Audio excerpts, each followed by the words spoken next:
नमस्कार। देखिए, पंजाब की सियासत में एक बार फिर उफान आया हुआ है।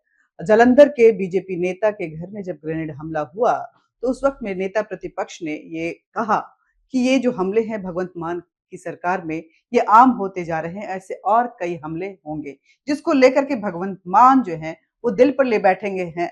ये सोचने की बजाय कि कैसे पंजाब को सुरक्षित किया जाए, वो प्रताप सिंह बाजवा को तलब कर रहे हैं। उनको बार-बार पुलिस स्टेशन आने के लिए मजबूर करने की बात कर रहे हैं, उनके लिए एफआईआर दर्ज कर रहे हैं। इस पर बात करने के लिए हमारे साथ तरुण चुग जी हैं, बीजेपी के राष्ट्रीय महासचिव।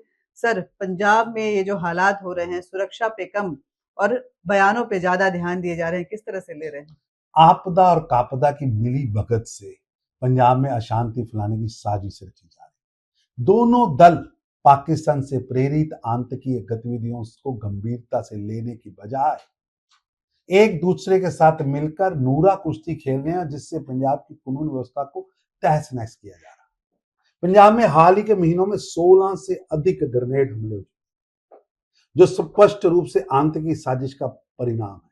लेकिन आपदा की सरकार इन हमलों को रोकने की तरह एकदम असफल रही है।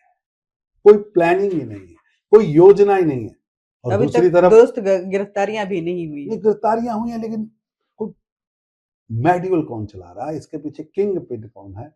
प्रताप सिंह बाजवा कह रहे हैं एलओपी कांग्रेस के कि 50 बम आ चुके हैं। ये प्रेस में देने वाली बात नहीं है। आपके पास कोई पुख्ता जानकारी है, गुप्त जानकारी है, तो केंद्र व राज्य की खुफिया एजेंसियों को दो। दोनों दल पंजाब की जनता में डर और भ्रम पैदा कर रहे हैं, क्योंकि इससे आतंकियों को फायदा मिलता है। दुर्भाग्यपूर्ण है। व्यक्तिगत झगड़े में पंजाब त्रासदी की ओर बढ़ रहा है। देखिए, पंजाब में कांग्रेस और आप के बीच में राजनीतिक नूरा कुश्ती चल रही है। ये नूरा कुश्ती ग्रेनेड हमलों को लेकर के हो रही है, जिसका फायदा सीधे सीधे वो हमलावर उठा रहे हैं, जो शायद सीमा पार से भी आ रहे हों, क्योंकि ये हमला, ग्रेनेड हमला मनोरंजन कालिया के घर पे हुआ, लेकिन उस पे कोई कॉन्क्रीट डिसीजन लेने के बजाय उस पे एक जांच समिति बना के कहां से ये हमले हुए हैं उसको लेकर के सक्रिय होने के बजाय जो राज्य सरकार है वो कहीं ना कहीं मुद्दे को बहलाने की कोशिश कर रही है, इधर उधर करने की कोशिश।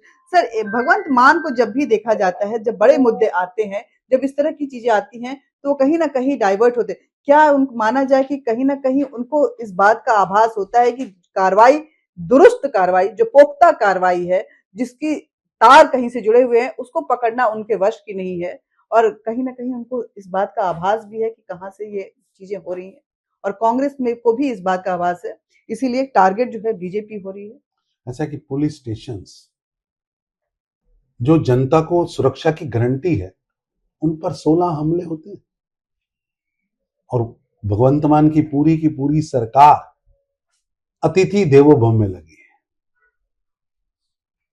केजरीवाल साहब और उनकी झुंडली लूटता टोला पंजाब में जाकर बैठा, पूरी सरकार उनके आगे पीछे घूम रही है, जनता को छोड़ नेताओं की आवभगत में। और जनता आज कह रही है, अतिथि कब जाओगे, जाइए, बस करिए, पंजाब का खेड़ा छोड़िए।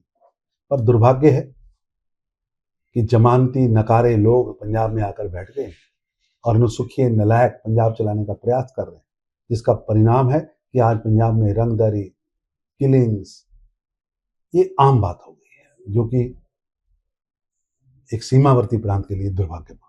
पंजाब सीमावर्ती प्रांत है, और आपको बता दें कि भगवंत मान वहां के मुख्यमंत्री आपसे हैं, लेकिन इसके साथ ही पूर्व मुख्यमंत्री अरविंद केजरीवाल भी वहां बैठे हुए हैं, मनीष सिसोदिया का भी आना जाना लगा रह रहा है, वहां पे विभव भी बैठे हुए हैं। लेकिन इन सब के बीच में भारत के लिए एक बड़ी उपलब्धि है। बड़ी उपलब्धि ये है कि मेहुल चौकसी गिरफ्तार हो चुका है। क्या वो भारत आएगा? ये भारत के लिए एक, प्रधानमंत्री नरेंद्र मोदी जी की स्पष्ट सोच है, हमारी स्पष्ट नीति है, देश की सुरक्षा के साथ और देश के गरीबों के पाई पाई के साथ कोई भी खिलवाड़ करेगा, उसे वो दुनिया में किसी भी कोने में छुप जाए, कॉलर पकड़ कर लाएंगे, देश के न्यायालय से सजा भी दिलाएंगे, और पाई पाई का हिसाब देश के खजाने में जमा भी कराया जाएगा, छोड़ा नहीं जाएगा। बहुत बहुत शुक्रिया आपका। देखिए, ये भारत की उपलब्धि है। एक उपलब्धि पहले ही हो चुका है, जब तहव्वुर राना भारत आ चुका है। मेहुल चौकसी को लेकर भी राजनीति खूब गर्म हुई है, गिरफ्तार हो चुका है, बस उसके भारत आने का इंतजार है। जय हिंद।